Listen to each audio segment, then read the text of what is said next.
Hello student, સ્વાધ્યાય 5.1 માં chapter 5 class 12 મેથ્સમાં આપણે જોઈએ ક્વેશ્ચન નંબર 8મો ક્વેશ્ચન સ્વાધ્યાય 5.1 માં. તો f of x equal to તમને આપેલું છે મોડ x અપોન x. જ્યારે 0 હોય x બરાબર 0 ત્યારે 0 અને x does not equal to તો આપણી પાસે મોડ x અપોન x. હવે આ પ્રકારનો ક્વેશ્ચન આપેલો છે તો આને કઈ રીતે લખીએ? તો જો આને આ રીતે પહેલા ટ્રાન્સફર કરીએ કાંઈ ઇક્વલ ટુ આપણે મોડ x છે બે રીતે ખોલી શકાય. એટલે આપણે અહીંયા સર શરૂ કરીએ. અહીં f of x equal to mode x. તો જો પોઝિટિવ x હશે તો એની અંદર એવું હશે x 0 કરતાં મોટો હોય છે. આ રીતે સ્ટાન્ડર્ડ 11 ની અંદર આવેલો ક્વેશ્ચન છે બેઠો એ રીતે સોલ્વ કરવાનો છે. જો પોઝિટિવ એક્સમાં માનાંક છે એ પોઝિટિવમાં વિચારીએ આપણે તો 0 કરતાં x મોટો હોય છે, અથવા એ વિચારીએ કે એના કરતાં નાનો છે એટલે x કરતાં 0 મોટો છે તો આ મોડ x છે જે મોડ x એ માઇનસમાં હોય અપોન x એમના. અને ત્રીજી કન્ડિશન 0 ક્યારે x ઇક્વલ ટુ 0. આપણી પાસે ત્રણ condition.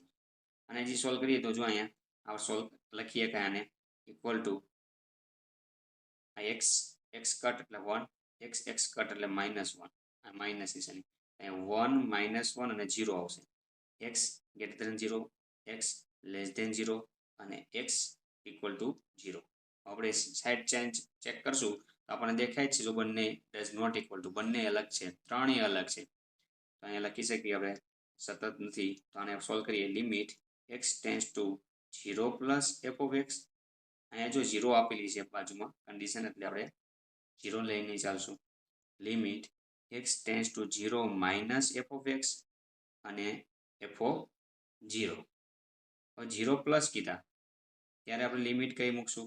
Limit x tends to 0 plus side એટલે x 0 થી મોટો હોવો જોઈએ x. તો આ એક equal to limit x tends to 0 minus તો f of x ની કિંમત આપણે -1 મૂક ઇક્વલ ટુ 0 ડાયરેક્ટ લેવાનું હોય ત્યારે આવશે 0.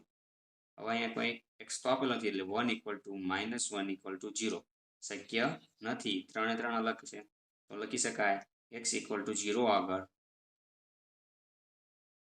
અસતત છે. થેન્ક યુ વિદ્યાર્થી મિત્રો. લાઇક શેર और सब्सक्राइब जरूर करजो.